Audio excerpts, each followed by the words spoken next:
Welcome back to TheChowTimePod. It's your host, Brett. I got a video today from Desperate Reborn. I was lied to. Why being strong and independent left me broke, dusty, musty, and crusty. Please like, comment, subscribe down below. I really appreciate that. Let's get the chow. It's chow time. So yeah, we're independent because of y'all. It's y'all's fault. Who? Y'all the ones who sold us that. We bought it. And now y'all mad. We that. Make it make sense. What? And She's talking about us. She better not be talking about us. when y'all was selling us the INDEPENDENT. I don't need no man. Y'all also sold us the merits and the benefits of being that, right? Safety, security, stability. You got your own. You ain't got to worry about no man. And so the reason y'all can't make all these songs selling us the opposite of being an independent woman is because you cannot live up to the merits or benefits of being a dependent woman, which means we have to depend on y'all for some things. Y'all can't stand up to that. That's why it's real quiet right now. It's crickets. I don't hear no songs about y'all want to talk about soft, feminine, agreeable women, but I don't hear no songs talking about that. But I heard all the songs in the world talking about being independent. That's because that was cool. That let y'all off the hook. You ain't have to do nothing for nobody. But where are the songs? I'm sure there are songs. It's just, it's not popularized. Women and people in general do not like those songs. They like the ratchety songs. They like the in-your-face, weird lyric songs. This is why the strong, independent boss babe songs got so big. Because the fans. About being a dependent woman, a soft, feminine woman. I know where they at. They ain't gonna be nowhere. Because we can't depend on y'all for nothing. So shut up. She's right, you know. My friends, every day another hardcore feminist runs into her bathroom to shade that unsightly underarm hair. Somewhere, a once proud, I don't need a man warrior gazes into the mirror and wonders, how can I be just a tad more approachable? Prepare yourself to see bloody boogers on discarded septum rings and yeast-infected poster girl dresses in the streets. As these brave post-war survivors swarm local Home Depots and running clubs, seeking the exclusive single man like a prize at the end of a scavenger hunt. Let us not forget their previous crimes against the patriarchy. Let the statistical data speak in our absence. For example, single women and mothers with children are the two fastest growing groups of people experiencing homelessness in the United States.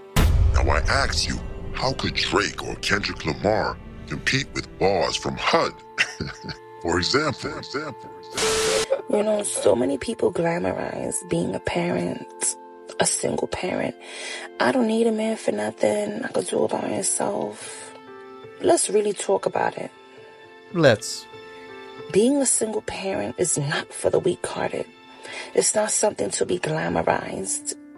It is so difficult looking your child in the face, knowing that you cannot provide what they deserve. Knowing that in order for you to provide everything that your child deserves, you have to neglect your child because you bouncing from one job, two job, three jobs, school. There's not enough hours in the day for you to work 2-3 jobs, go to school, and provide. It makes sense why you split the work. One man goes to work majority of the time. You get to work maybe part-time, somewhat time, or stay at home and take care of the kids, because we say it all the time on this space. We know women want to spend time with their kids. It is something that just literally came out of you. The attachment you have to it is very strong. Everything that your child needs. First off, I'm gonna let her cook on this video, where you need to witness this epic crash out with minimal distraction. The tragic consequences of these delusions continue to ripple through, affecting not only their own lives, but the innocent children, whom we might call cobrelings, caught in the crossfire of their narcissism and misguided pride. The belief that they can thrive independently, or worse, raise a child without the guidance of a strong patriarch, is in the eyes of your grace, Lord Destro, a comical farce, an act of hubris laid bare. It's so easy to fall into the demonic oppression of bitterness, hatred, unforgiveness, jealousy, wanting to unalive yourself, depression, anxiety. Nobody talks about that. Nobody comes up on here and says that you didn't have to feed your child Lipton soup and a sandwich for the 4th day in a row because your food stamps didn't come in yet. Or nobody talk about... I feel bad for the child. Like, she genuinely seems like she cares. She genuinely is trying, but still failing, and failing miserable to take care of her kid. I care less about her. But the child did nothing on his own. He was just happened to be born in this happenstance. the fact that they closed your food stamp case because you started making $50 more.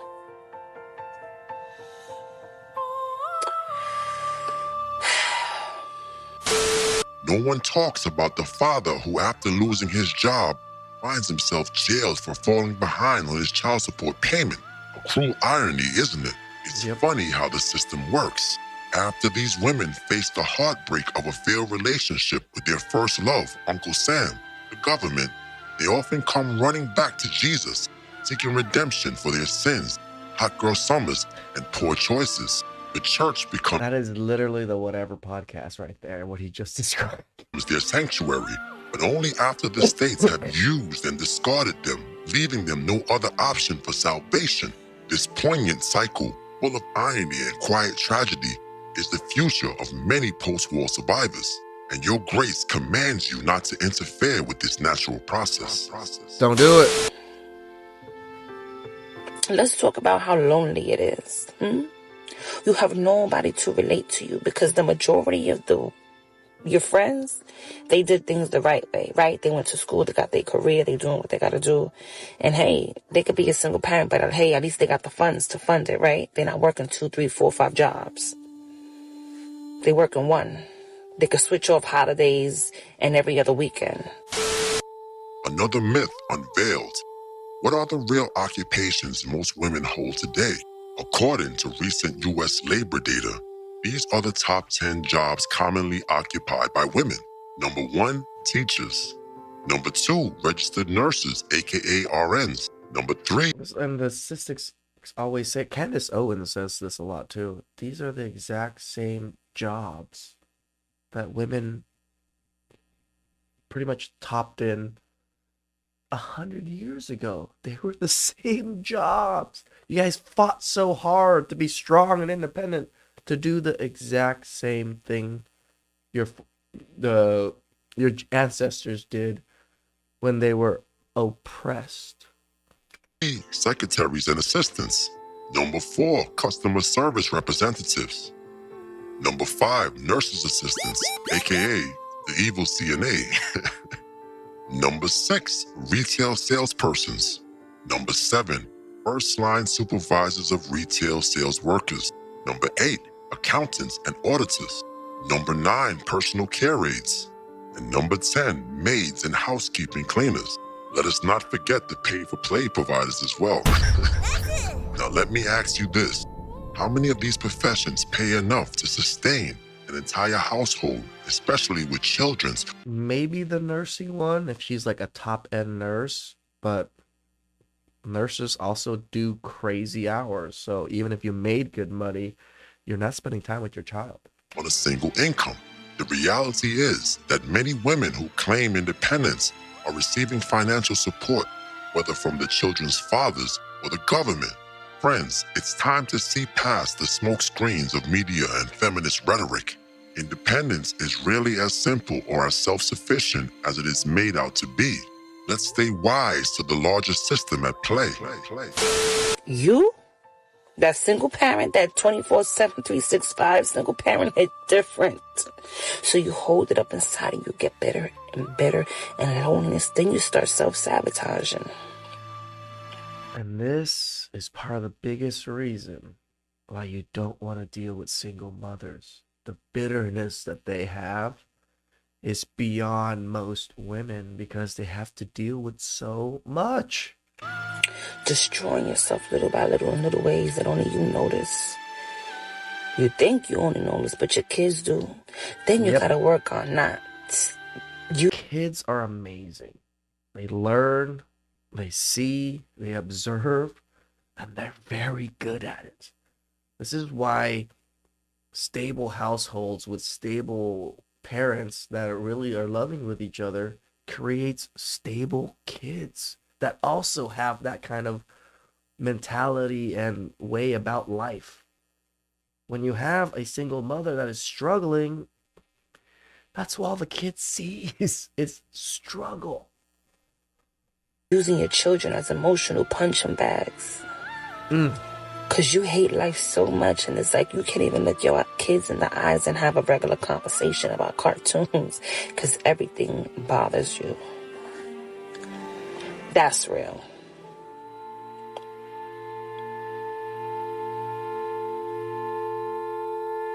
She's honest. The next time you witness a single mother shouting in frustration at her child simply because he picked up an object of curiosity, understand this. It's a cry rooted in resentment. To her, that child represents the weight of her confinement, a daily reminder of her commitment to the I don't need a man narrative. Silently, she may cast the blame of her depression, her loneliness, and her gradual fading into the background on the very existence of the child. Oh, yes. The innocent curiosity of youth becomes in her eyes a reflection of her lost freedom, the life she left behind. And you know what hurts? Is when you had your kids and you feel like your kids saved you from a deep, dark road that you was down under. But years done pass and you feel lonelier than ever again. And you realize that your child, your children, the one thing that you wanted more than anything,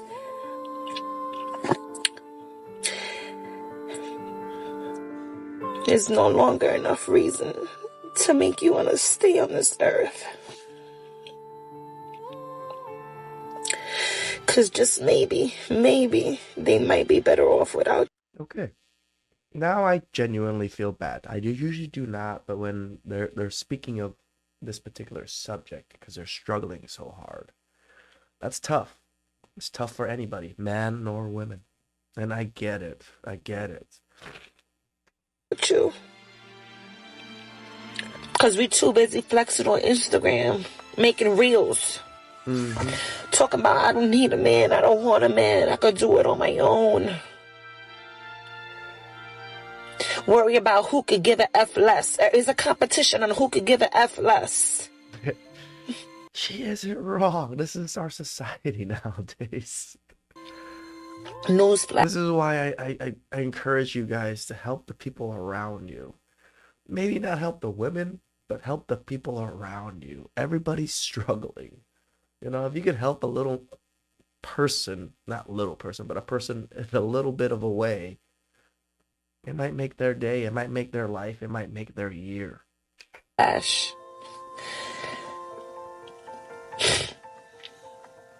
Deal with your issues now before you start procreating. You having a child will never fill the void of your emptiness. Because there's something about hitting that rock bottom that we tend to hear him more clearly. I say it all the time. I say men, you know, our ears are fucked up until we smack the floor and hit rock bottom. It's the same for women. We tend to pay attention to him. We tend to look for him when we at the bottom. But wait a minute. You didn't smash the bell and press the like button. Blasphemy. Strong, independent, I don't need no man. Almost always end up the broke, dusty, musty crusties. We see it almost every day on my channel. It's almost always the dustiest ones, the ones that are struggling the most to claim they're the strongest and the most independent. Please like, comment, subscribe down below. I really appreciate that. See that. I'll catch you guys next time. Ciao.